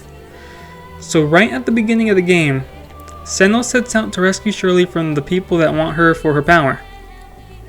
And along the way you meet all kinds of people and learn more about the history of the people who lived on the Legacy, and the main cast of party members that join you on your quest. I don't want to spoil too much, so I think I'll stop talking about the story right now, but I do have one more thing to say about it. The game is separated into two parts, which aren't something I see often in games. The first half of the game is the whole story of Tales of Legendia, and the other half are character stories. This focuses more on the backstories of the characters and how that correlates to the main story, and it really gives you a chance to learn more about the whole team that was with you the whole game. So when you finish the main story hoping that it was a bit longer, don't fret, because I believe the character stories are just as important and fun as the main game. So after beating the game, I'd like to talk about what I didn't like too much about the game, and things that I definitely enjoyed. So now, this game takes a different turn from other Tales games, in which the enemies aren't visible and battle just occur randomly. I know a lot of games still do this, but I just don't like it when it happens because it just forces me into fights I don't need to do at the moment. I think it just ends up taking time, instead of letting you grind as you see fit. And I also didn't like how much the main story of the game was missing a lot of info that we don't get until we make it to the characters' individual stories. Makes me wish that could have gotten the character quest and try to fit them into the main story instead of after. I can see why they did it since the character quests were almost just as big as the main game, and I even found it a little funny that the main story was one chapter shorter than the characters' individual stories. I did like the combat system, even though I don't enjoy fighting games too much. It felt new and I enjoyed figuring out how to play with the new mechanics of the game. Being able to use team attacks and grabbing and throwing your enemies was pretty fun as well. And I very much liked the cast of this game as well. One of my favorite characters were Norma and Will. They definitely made me laugh through most of the game. The way Norma would just play around and give the party members nicknames, which were nice to see. She was almost always cheerful throughout the game. And Will would just bonk someone on the head whenever they started acting up. So much in fact that after half of the game, the party members would just accept or incite Will to bonk someone on the head. The rest of the cast was also very unique, and I enjoyed that in this game how everyone would just get so close to each other in the game. Even the ones that were aloof at the beginning of the game, like our main protagonist. And if you thought the Tales games didn't have enough musicals, this game has plenty of them. I'm not a fan of musicals, but I enjoyed the scenes where some of the characters would start singing. And with that said, this game isn't perfect, but I would definitely recommend this game to everyone just for them to experience the story and the great cast of party members you play with in the game. And thank you for listening. Goodbye. 2005 marked the 10th anniversary for the Tales series, an exciting milestone for any video game franchise, to say the least. It was an interesting year for the Tales series, having had Tales of Legendia released in August, but further down the road, on the actual anniversary date of December 15, Tales of the Abyss would hit the shelves for the PlayStation 2. The RPG to discover the meaning of life, to know the meaning of one's birth. Tales of the Abyss's characteristic genre can be spoken in multiple different ways, but no matter how it's phrased, the game's theme always comes down to asking the difficult questions of, why was I born and why am I alive? These questions aren't simply meant to be answered by Tales of the Abyss's respective hero either. Every main hero, antagonist, and even those in between all reach their own answers to these questions, which makes this story all the more interesting, personal, and definitely worth telling. Tales of the Abyss takes place in the world known as Aldrant, a planet composed of phonons, or elemental particles. Everything and everyone is made up of phonons. In total, there are 6 elemental phonons, composed of the elements of shadow, earth, wind, water, fire, and light. However, a 7th phonon was discovered in the world's more recent history, the phonon of sound. The aggregate sentience of this phonon would come to be known as Lorelei. Jumping ahead roughly 2,000 years into the future, in the present day, we meet Abyss's hero, the future king of the kingdom of Kimlaska Landveldir, Luke von Fabra, but far from a hero he is. Luke is what some would call spoiled. Bratty. Rude, ignorant, arrogant, selfish, dumb. He's an all-around jerk. And well, none of these things are necessarily wrong, but Luke wasn't always like this. You see, when he was a kid, he was kidnapped by his country's enemy nation, the Malkuth Empire. The motive of this kidnapping is described as being pretty hazy, but as a result of the kidnapping, the trauma of the whole ordeal caused Luke to get amnesia. And when I say amnesia, I mean Luke got an entire memory wipe. He was basically a newborn baby who had to relearn how to walk, talk, and even remember what his own parents looked like. Because of this, it was decided that, for his own protection, Luke was to be confined to his family's manor until his coming-of-age ceremony came to pass. It was all of these events clumped together, combined with some very poor parenting and tutoring in between, that turned Luke from being a respectable young lord to a selfish, irritating, prickly little brat. Anyway, Tales of the Abyss's story really begins on another boring day, when Luke is training with his master, one of the few people, if not the only person, whom he greatly respects, Van Grants. It's at this time when a mysterious woman infiltrates his manor and announces that she's going to kill Van. In an act of self-defense, and a shade of arrogance, no doubt, Luke jumps in between Van and the woman. A voice, one in which Luke has been hearing ever since he was kidnapped, says some cryptic, vague stuff, and all of a sudden, Luke and the woman are spirited away from his manor and end up in a far-off location. This is what sets off Luke's journey, a journey that was meant to be a simple trip home, but ends up becoming something much more sinister. Talking about the plot any further will start breaching spoiler territory, so let's call it quits there, and move on to a bit of the gameplay. Abyss maintains the Tales series' unique linear motion battle system, but introduces something new, the ability to move freely in a 3D space. This battle system became known as the FRLMBS, or Flex Range Linear Motion Battle System. Alongside the ability to freely roam the battle scenes, Abyss introduced a mechanic unique to its name, the FOF Change System. When using a spell or any elementally charged attack, a ring of the corresponding element used to summon it will appear on the ground where it was cast. This ring is known as a Field of Phonons, or FOF for short. FOFs make it possible to alter certain arts while standing within its diameter.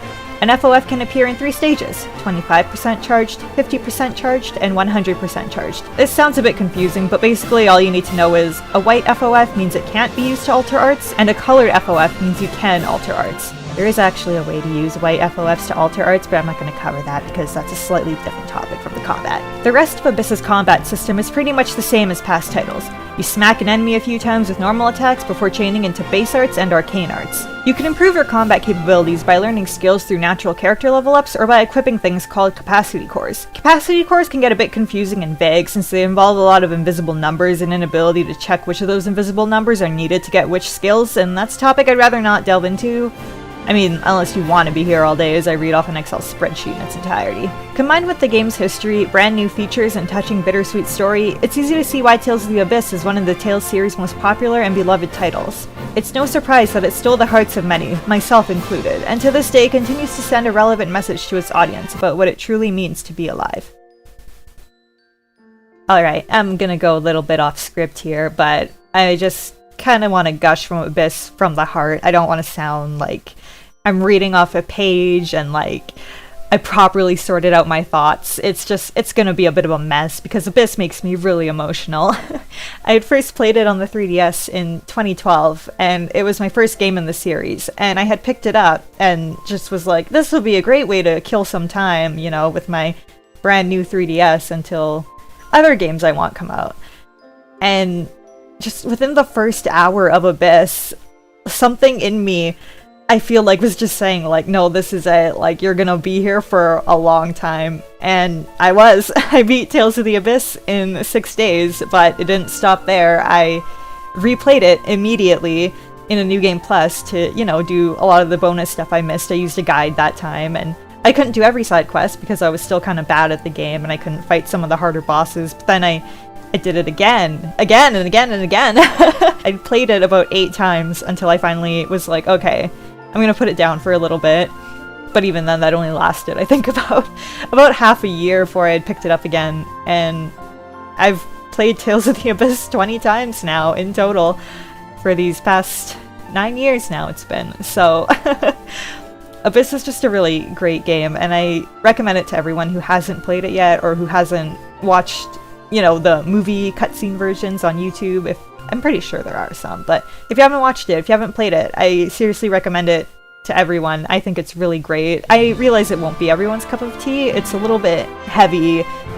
Luke, our protagonist, he's made to be extremely unlikable in the first 8 hours or so of the game. I personally really enjoyed him. I thought he was just absolutely hilarious, but also very relatable at the way he would immaturely get upset every time someone corrected him or did something better than him. And I don't know, I really felt that. I thought he was a really interesting protagonist. I never encountered one who was like him before, who was just really, I'm a hero, I'm arrogant, I'm this and this and this. I've known protagonists like that before, but none have been as extreme as Luke, and I thought that was really interesting. The story and the way the characters all come together to reflect the message of to discover one's meaning of birth, or to ask, why are you alive? Why am I alive? Why is everyone alive? it knows what it's doing. Its entire 30-hour or so campaign, and I think it's just absolutely incredible that it never misses a beat. It never falters. It never goes off track. Everything just makes sense, and it's absolutely incredible. So yeah, I hope that my kind of rambling narrator session here has convinced at least maybe a few of you to maybe try to check it out. It's so amazing. There's so much to this game. It's awesome. 10 out of 10. Play Tales of the Abyss. And yeah, that's it from me. Thanks for having me. I'm out of here. Tales of Vesperia was released for the Xbox 360 for both North America and Japan in 2008, and then later in 2009 an expanded port of the game was released for the PlayStation 3, but as Japan exclusive. But however, in 2009, an enhanced version known as the Definitive Edition was released for worldwide in Xbox One, PlayStation 4, Nintendo Switch, and PC via Steam in January 2019. As such, this game was made by, of course, Namco Tales Studio, and work began of this game in 2005, with the full development starting the following year, which lasted around 2 years. Returning staff include producer Yoshito Higuchi, composers like Matoru Sakuraba and Shinji Tamura, and character designer Kosuke Fushijima. Damn, I'm saying these names wrong. I do apologize. The writers for this game included Takahashi Hagazawa and Hideo Baba. Development was made by the same people that gave us Tales of Symphonia and Tales of the Abyss. It was designed for the Xbox 360, as the PlayStation 3 had yet to be shown to the company, and the former console was achieving international popularity.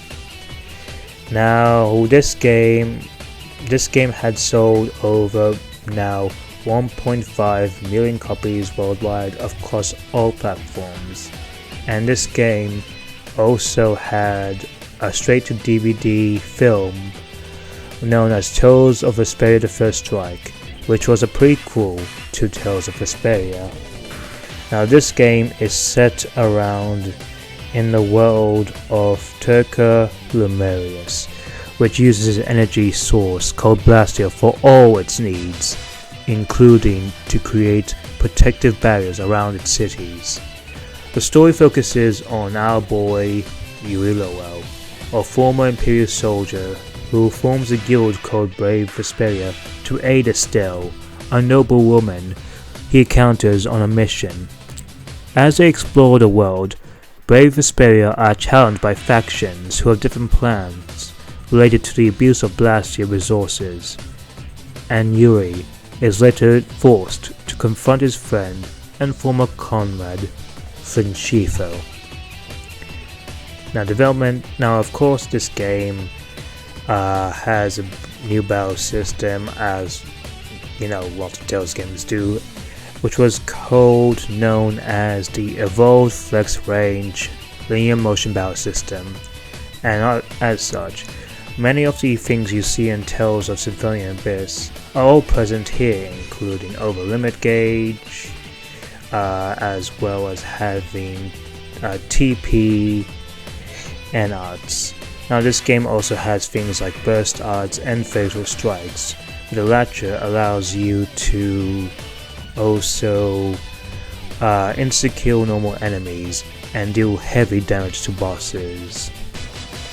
Now this game, of course, the Definitive Edition, also had additional content which was previously for the PS3 version, and which involved a bigger post-game, new skits and new cutscenes, and of course having both characters like Flynn Schifo and Patty Fleur as main party members, which were once DLC for the PS3 version.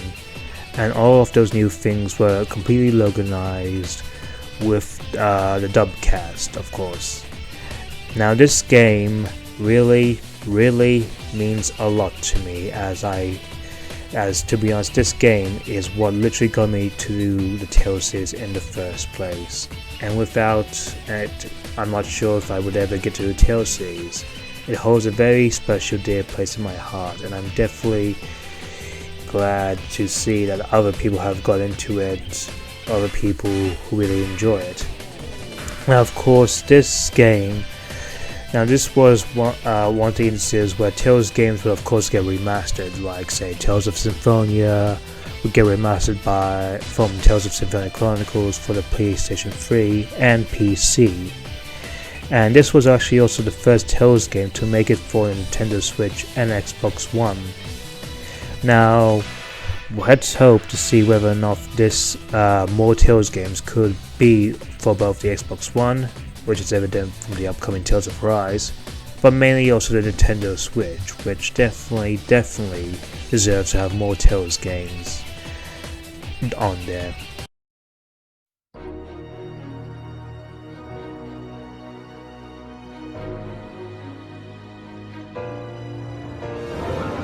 Tales of Graces was the 12th game in the Mothership series of Tales games, but only the 10th to be developed directly by Namco Tales Studio.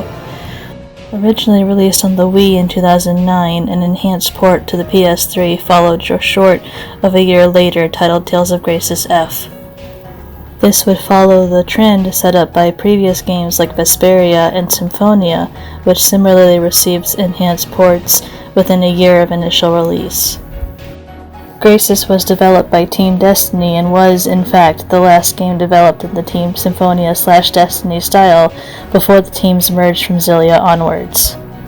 As a Team Destiny game, the developers on it were largely all veterans from the Destiny games, and the battle system, as a result, carried similarities to them, such as the use of CC instead of TP to limit the amount of attacks players could use at a time in battle. Officially, its battle system was called the Style Shift LMBS. Every character had two different styles of combat that could be switched between at will during battle, with different arts available depending on which stance the character is in. For example, Asbel's styles are sheathed and unsheathed. Players could also dodge enemy attacks via a sidestep mechanic that allowed them to move in a complete circle around enemies. All of this combined contributed to having a battle system that had a smooth ebb and flow to it like water. Graces' main scenario was helmed by Go Tanaka, whose previous Tales credit was Legendia. The story takes place on the world of Eternia and follows Asbel Lant on his journey from childhood to adulthood, as he strives to become a knight serving his kingdom and learns what it means to have the strength to protect those dearest to him. This ties into its base genre name, To Know the Strength to Protect, but like most Tales games, the story's themes go much deeper than the genre. Graces specifically also deals with a lot with friendship and the importance of reaching out to people that you think are different from you, to find common ground with them, to work through problems together with them, etc. It's joked about as Tales of Friendship is magic for this reason. As a veteran Tales fan from the Symphonia era, Graces F was an important game for me. As an older fan, I'd grown used to how Namco had typically treated Tales localization up to Graces' release, where every time a new title was announced, there was always uncertainty about whether or not the West would get it. I remember the era around Graces Wii being similar during its initial JP press releases.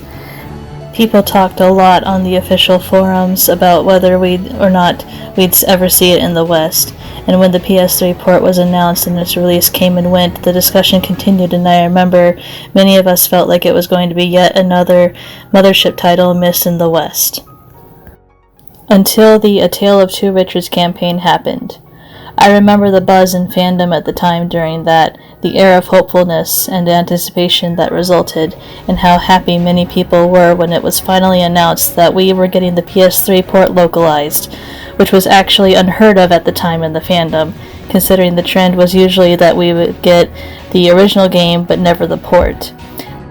Little did we know then that Grace's F was the start of Bamco finally giving the West the attention we'd spent so many years craving for. It marked a turning point, in my opinion, because we no longer had to essentially beg for table scraps. On a personal level, though far from being my first Tales game, Grace's F was the first Tales game I remember playing where I actually got super invested in the game's world and lore. I'm not sure what exactly it was about it that gripped me so hard, but this love for its lore ended up fueling several theory posts and translation projects of mine for years. Even now, I'm still working on things related to its lore, and I feel like, even 10 years later, that there's still new things to discover and learn about its world. Welcome to the Retrospective, fellow Tales of fans. I am your Mixer02, and the entry that I will cover is Tales of Xillia. Tales of Xillia is the 13th mothership title in the long-running, beloved Tales of series, released in September 2011 in Japan and August 2013 worldwide for the PlayStation 3 to celebrate 15 years of Tales of greatness, and followed by a sequel soon after.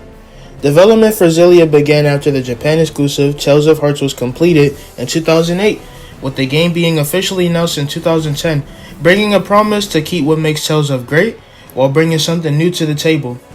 Well, let's just say in my humble opinion, they definitely succeeded. Although due to some time constraints, planned features for Xillia, such as additional party members and a classic hot spring scene, were cut and moved to Xillia 2.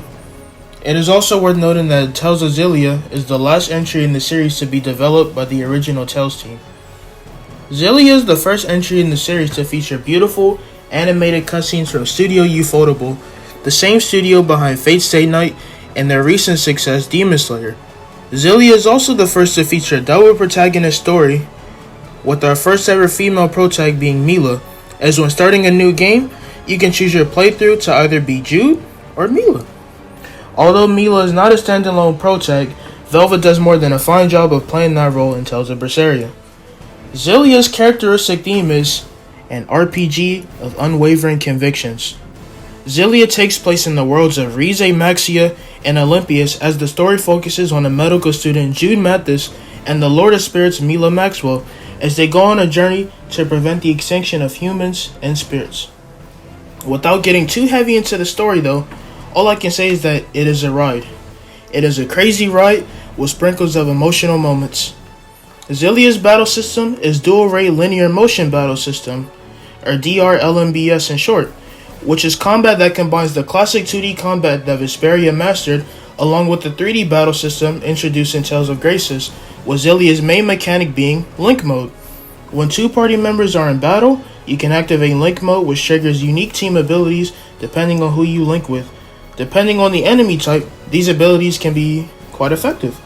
During Link Mode, when two types of arts match, Link arts are activated, and they're pretty powerful. As battles continue in Link Mode though, a special gauge to the left will fill up, called Link Gauge. And guess what happens when you do a Link art while it's filled up? An Overlimit activates. Don't we all love to see it? While in Overlimit, the party can link arts, along with activating, can I get a drum roll please, Mystic Arts. We all love to see that too. But do be careful though, as bosses get Overlimit, Linked Arts, and Mystic Arts too.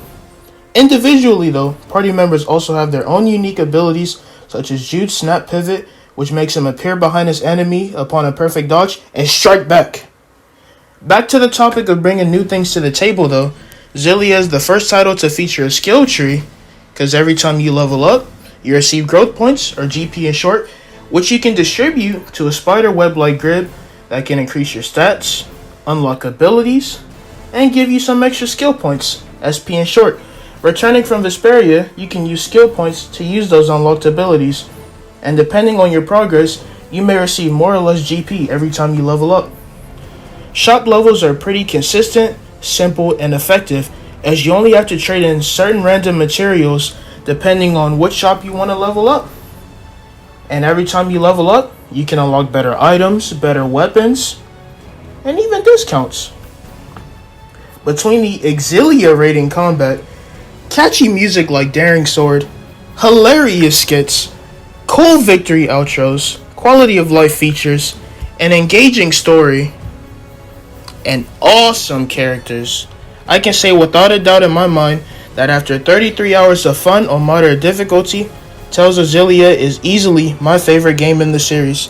If I had to say a few things I wanted more from Xillia, it would be a cameo boss, more challenge, more mystic arts, and Xillia doing more to justify his double protagonist story.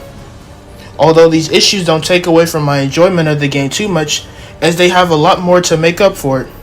Tales of Xillia is still a great time, and the lovely cast of Jude, Mila, Alvin, Elise, Leia, Rowan, Muse, and last but definitely not least, the GOAT, the best character to ever grace the series, King Gaius, will always be near and dear to my heart.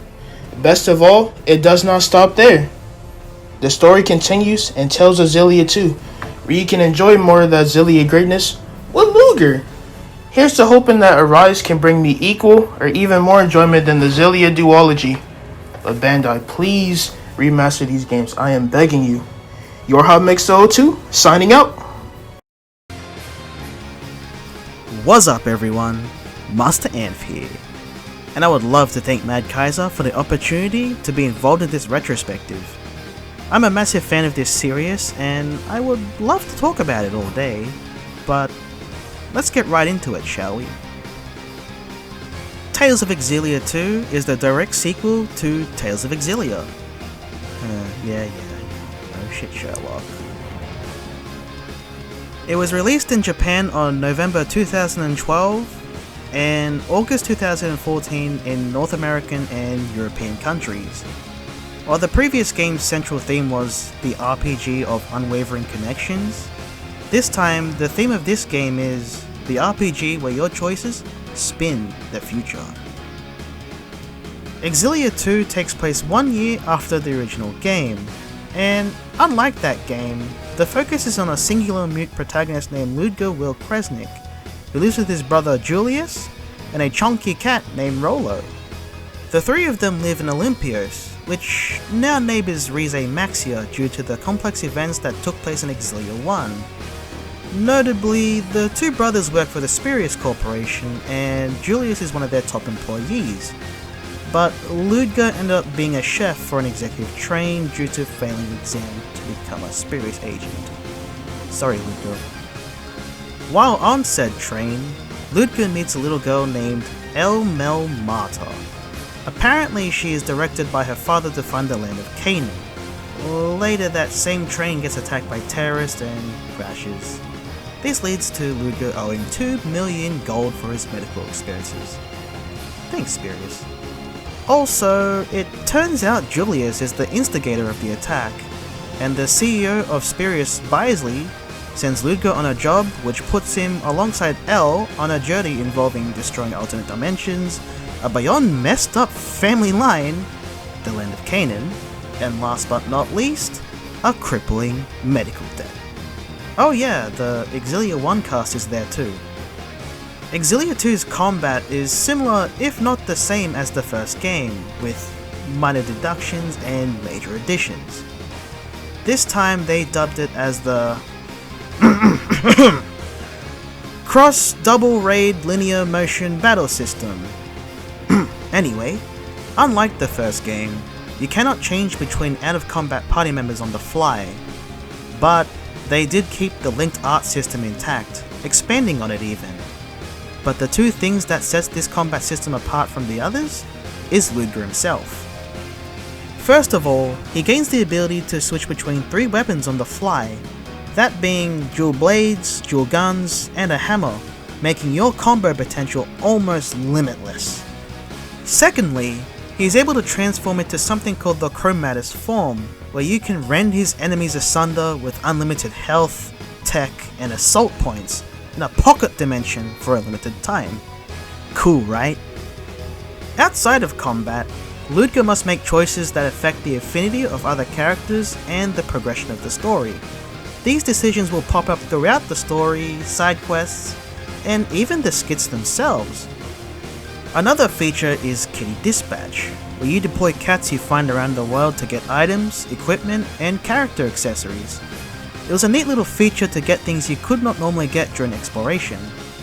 But there is one feature that is mandatory to move the story forward, and that is the crippling debt that you have to pay off in installments throughout the game. This is when the pacing is put into a standstill, and if you do not have enough money, then be prepared to engage in monster quests in order to rack up that gold. So, what are my personal opinions on Xillia 2? Well, personally I love it more than Xillia 1, as I found the story to be way more engaging and mature than anything I had played from the series at the time, because Xillia 2 is pretty damn dark and grim in tone compared to the other games. Well, pre-Berseria. The combat was also even more amazing due to the additions made. Ludger is a versatile as hell character to play as, and if you mained him throughout the game, then I do not blame you one bit, because his style is pure fire. Also, I did not mind the death system because I have patience for games when they become slower paced, and it didn't stop the game from being entertaining at all. I would say a replay of the duology is due on my end for the sake of a rise, but I cannot wait to return to Xillia 2 most of all. Unfortunately, it's a PS3 exclusive, so it's possibly going to be a little difficult for new fans to go back a couple of console generations, but if you want to play Xillia, like 1 and 2, I would definitely recommend it, because they are such good games, man. Like, oh, I have to play them again. I have to play them again. Anyway, please Bandai Namco, please remaster Xillia 1 and 2. Please. Alright, that's it. Master Amph, signing off. Tales of Zestiria is the 15th title to the Tales of series, and it is the RPG of passion lighting the world, with the main focus being on the passion of the characters. Hence Zest in Zestiria. The game was produced by Hideo Baba, battles were programmed by Tatsuo Udo, character designers are Kosuke Fujishima and Mutsumi Inomata, and composers are, of course, Motoi Sakuraba and Go Shina. The game generally got positive reviews in Japan, with mixed reviews on handling of the characters, but it got overall mixed reviews in the West. The plot of Zestiria takes place in an ocean-dominated world on the Glenwood continent 1,000 years after Berseria takes place, even though Zestiria was released first. The constitutional monarchy of the Highland Kingdom is at war with the Rollins Empire, and guilds take advantage of the conflict for commission. Seraphim are a spiritual race of humans and animals that exist in this world, and they are tied to the forces of the lands, with their natural enemies being Hellions, or monsters created from the malevolence in people's hearts. The legend of the shepherd entails of a pure-hearted human and his ties to the Seraphim, which is the prevailing lore throughout the game. As for the characters of Tales of Zestiria, Saray is the shepherd meant to deliver humanity to salvation from Heldoff the Lord of Calamity. His love for ruins and history, his thirst for knowledge, and his pure heart all push him on his path to uncover the truth of the Age of Chaos. Heldoff is the Lord of Calamity who seeks to destroy the world and recreate it in his image.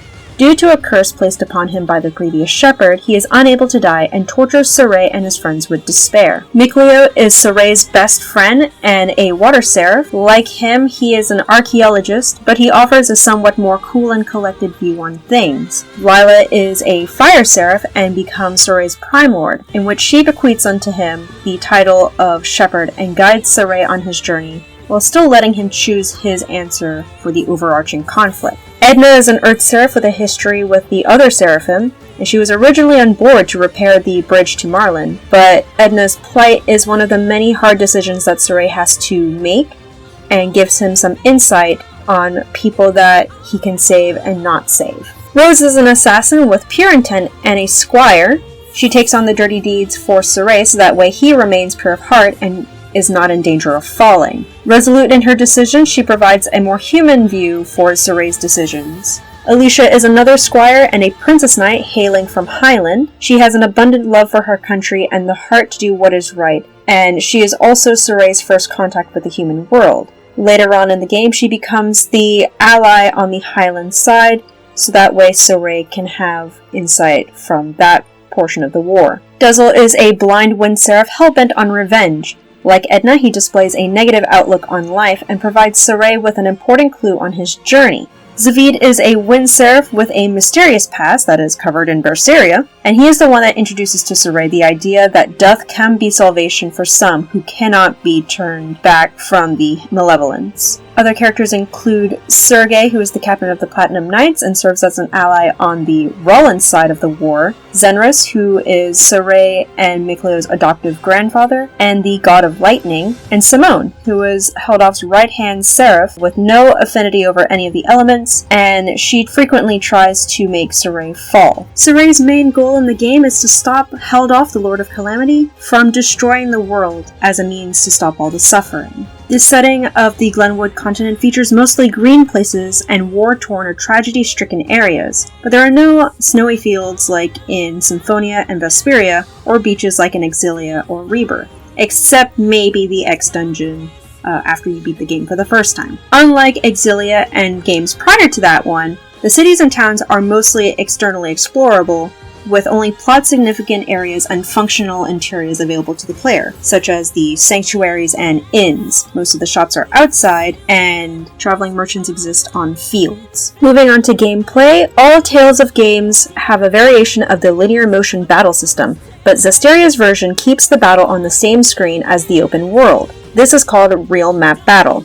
Therefore, topography in the open world map can affect the flow of battle. The player can also preemptively attack enemies on the map through map actions, providing a status ailment advantage if the attack type matchup is correct. Zestiria also allows the player to fuse with one of 4 Seraphim in the party during battle, changing arts and granting other stat bonuses.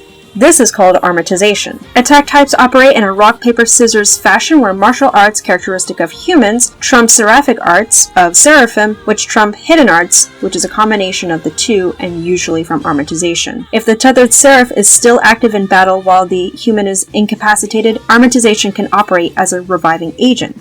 Additional features include the series staple skits, and in this game are done in a visual novel format similar to Tales of Grace's, and they are fully voiced. These expand on the characters in both serious and comical scenarios, and they also provide explanations for gameplay at certain times, and change based on events, when they take place, and who may be in the party for those events. Map actions include burning away malevolence with fire, smashing boulders, teleporting across gaps, and temporarily going invisible. Characters can also learn up to 4 support talents from each other, 2 of which are unique to the character, while the 2 remaining slots are learned from other party members. All characters have the capacity to make desserts, while entrees and meals can be eaten when resting at an inn.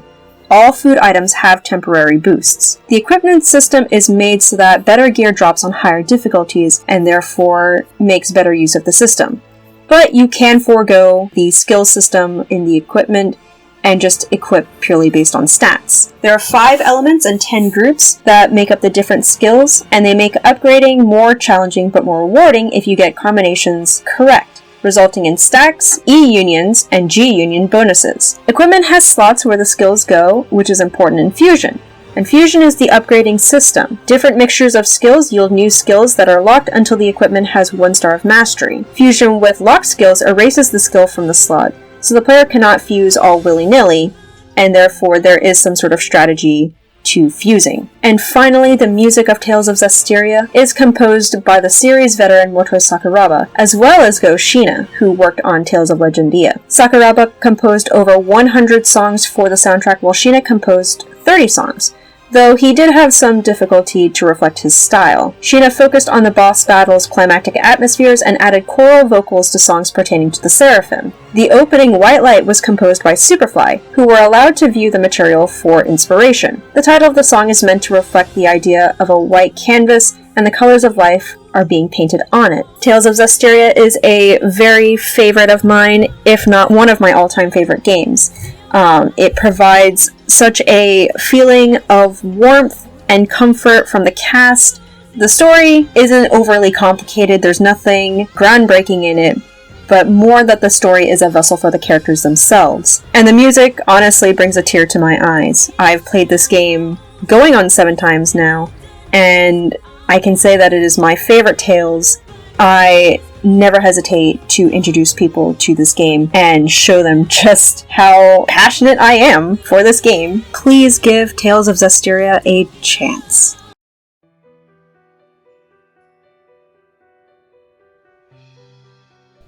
In August of 2016, Tales of Berseria was first released in Japan, coming worldwide in January of 2017. This game is a prequel to 2015's Tales of Zestiria, taking place approximately 1,000 years before the previously released game. This is a special situation, since generally when Tales of games are sequels or prequels, they tend to be more directly related and thus match up in titles, such as Tales of the Abyss, Destiny, or Xillia. Berseria began development in 2014, as soon as active development on Zestiria had ended. It was the first Tales of game to specifically be made with the PlayStation 4 in mind. Berseria was also the first in the series to feature a sole female protagonist, apparently taking off after the popularity of Milla from Tales of Xillia. Tales of Berseria follows Velvet Crow, a young woman who embarks on a quest for revenge across a strange world where people turn into demons for seemingly no reason. Velvet's single-minded thirst for vengeance leads to her meeting a colorful cast of rogues that, like her, are jaded to the world, and also like her, have their own reasons to approach the church. And as the quest progresses, the colorful cast begins to realize that while they aren't typical heroes by any means, and are in fact seen as traitors and villains by just about everyone, they very well may be the best hope for humanity as it is, rather than humanity as one man deems it should be. Berseria was my first ever Tales game, and I wasn't quite sure what to expect going into it since I knew next to nothing about the series beyond good things from a friend of mine. But then the opening, Burn by Flow, started playing, and I was instantly intrigued by the cast of characters shown, plus the song itself was a bop, so that helped a lot with getting me interested in the world I was being shown as it played. The combat turned me on in my head a lot. This was probably my first action RPG, since most of the ones I had previously played were turn-based, and unfortunately it took me a while to learn to actually make use of the art system, which at the time made me unfairly frustrated with the game. But looking back, it was more my fault for not learning the mechanics than the game's, since it did try and teach me. Still, it took until a certain boss fight where I couldn't rely on my team for me to finally learn what I was supposed to be doing, rather than what I had been doing, proving that brute force, while effective, could only get you so far. Funnily enough, this was a point proven in certain parts of the story, where Velvet would reluctantly concede sometimes a plan is better than just fighting your way through. As I thought during my first witnessing of the OP, I instantly enjoyed the cast of characters Berseria centers around. From the daemons, Velvet Crow and Wakuro Rengetsu, to the Malakim, Aizen, and Laphicet, and the humans, Magiliam and Eleanor Hume. The group had an interesting dynamic from the get-go, where they aren't truly united by a single goal, but rather working together solely because their goals have similar paths to them, all centered on the Church of Phenomena in some way. The character-driven skits that the Tales series is beloved for help me experience these characters in ways that typical party banter may not, since banter sometimes struggles to proc until right before something occurs that would interrupt it. The cast of Magiliam's Menagerie are definitely going to stick in my mind for some time as an entertaining cast that I grew to care about on their journey to stop the Church. Speaking of the Church, the leader, or shepherd, Artorias, is probably one of my favorite villains to dislike. When I realized his final plan, I actually ended up getting mad due to a rather moral stance I have on certain topics that are for the good of mankind. Needless to say, I was very eager to put a stop to his plans. The story was gripping and emotional throughout, and I loved how the party bickered and bantered during the journey. This was a great introduction to the Tales series, and I look forward to experiencing more of these games in the future. Thank you all for sticking by this retrospective. As me and the other Tales fans had a lot of fun doing this, even though it required a lot of work and time. Anyway, with that said and done, as I said, I hope you enjoy all of this, and I'm definitely looking forward to Tales of Arise, and what it will bring to the future of the series. So anyway guys, thanks for watching, so punch that like button, drop down a comment, and click that subscribe button if you're new, and I'll see you guys in the next video. Mad Kaiser